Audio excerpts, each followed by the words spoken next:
Viagem na eletricidade.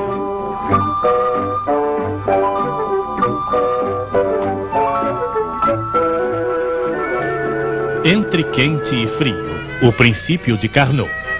Perdão, senhora, quanto consome de petróleo o seu ferro de passar, hein? Que ideia, não é? Um ferro de passar não funciona a petróleo, funciona a eletricidade. Eu sei, mas a sua eletricidade nas centrais térmicas, os térmicos a fabricam com petróleo. Eles também se servem de carvão, de gás, algumas vezes de urânio, mas a receita é a mesma. Primeiro se faz vapor colocando não sei quantas toneladas d'água dentro de uma espécie de marmita, uma caldeira é como se chama. E se esquenta. Vamos deixar para lá os aquecedores, reaquecedores, bombas e sei lá mais o quê. Então se esquenta. Se esquenta muito, muito seriamente. Pode chegar até 500 graus. Nessas condições, o vapor fica bastante comprimido. 150 vezes a pressão que existe fora. Agora vamos deixá-lo se distender, esse infeliz vapor. Vamos fazê-lo trabalhar fazendo passar dentro de turbinas. Uma turbina a vapor é uma roda com palhetas que tem mais ou menos a forma desta figura.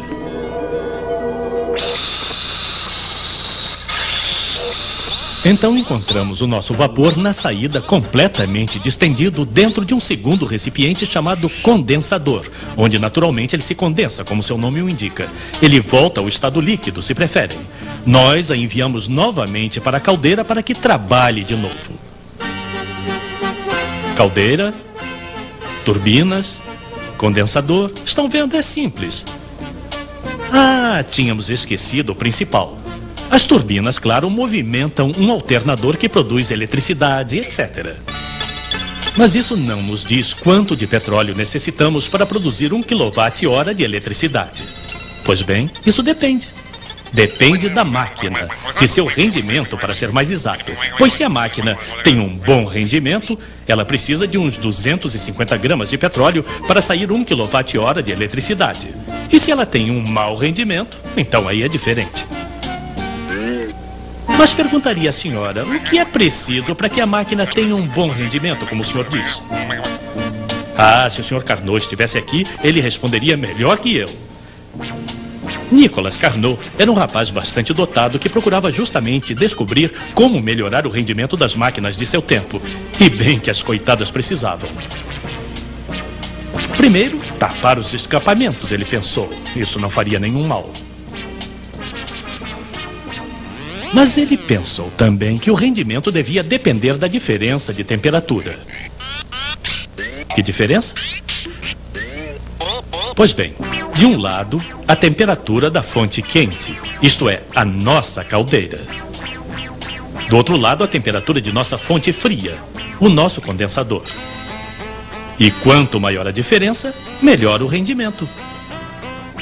Então, esquentar mais de um lado é bom. Mas também é preciso esfriar do outro. E é lógico, porque esquentar a caldeira provoca pressão, estamos de acordo. Esfriar o condensador, ao contrário, provoca depressão, vazio. E quanto maior a diferença de pressão, mais o vapor se distende, mais ele trabalha e melhor é o rendimento. Então o nosso térmico em sua central, que quer tirar o máximo de quilowatt-hora de seu petróleo, segue os conselhos do Sr. Carnot. Do lado fonte quente não se pode subir mais. Do lado fonte fria, então aí resfria-se o condensador muito vigorosamente com uma corrente d'água que necessita de uma quantidade enorme de canos. Mas muito vigorosamente quer dizer que é preciso fazer passar aí por dentro uns 25 metros cúbicos d'água por segundo. Isso não se encontra tão facilmente quanto um cavalo.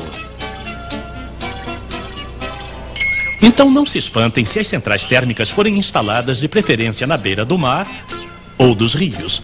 É para esfriar seu condensador, melhorar o rendimento e tirar o máximo de eletricidade de seu petróleo ou carvão.